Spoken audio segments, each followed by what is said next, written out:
ദൈവതിരുനാമത്തിന് മഹത്വം ഉണ്ടായിരിക്കട്ടെ. വിശുദ്ധ ലൂക്കോസ് എഴുതിയ സുവിശേഷം 1-ാം അധ്യായം 39 മുതൽ 45 വരെയുള്ള വേദഭാഗത്ത് വചന ഉള്ളിലായ മാതാവ് എലിസബത്തിനെ സന്ദർശിക്കുവാനായി തിടുക്കത്തിൽ യാത്ര തുടരുന്നു.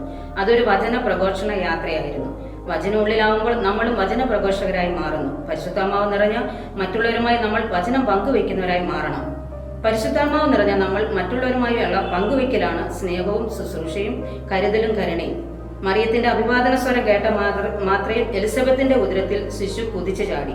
എലിസബത്ത് പ്രവചിച്ചു. ഈ പ്രാർത്ഥന നന്മ നിറഞ്ഞ മാതാവിന്റെ പ്രാർത്ഥനയായി മാറുന്നു. ഇന്നും ഈ പ്രാർത്ഥന ചൊല്ലുന്ന ഒരാളെയും മാതാവ് കൈവിടുന്നില്ല. ഈശോയുടെ സാന്നിധ്യത്താൽ യോഹന്നാൻ പരിശുദ്ധാത്മാവിനാൽ നിറയുന്നുവെങ്കിൽ വിശുദ്ധ കുർബാനയിൽ നിറഞ്ഞിരിക്കുന്ന ഈശോ എത്ര അധികമായി പരിശുദ്ധാത്മാവിനെ നമ്മളിൽ നിറയ്ക്കുകയില്ലേ? നമുക്കും പരിശുദ്ധാത്മാവിനാൽ നയിക്കപ്പെട്ട് മറ്റുള്ളവരെ സ്നേഹിക്കുന്നവരായി ജീവിക്കാം. മറിയം നമ്മുടെ ജീവിതത്തിൽ മറ്റുള്ളവരോട് നമ്മൾ കാണിക്കേണ്ട കരുതലിനെ ഓർമ്മിപ്പിക്കുന്നു. ഇപ്രകാരം മാതാവ് നല്ലൊരു മാതൃക നമുക്ക് കാട്ടിത്തരുന്നു. ദൈവം നമ്മളെ സമൃദ്ധമായിട്ട് അനുഗ്രഹിക്കട്ടെ.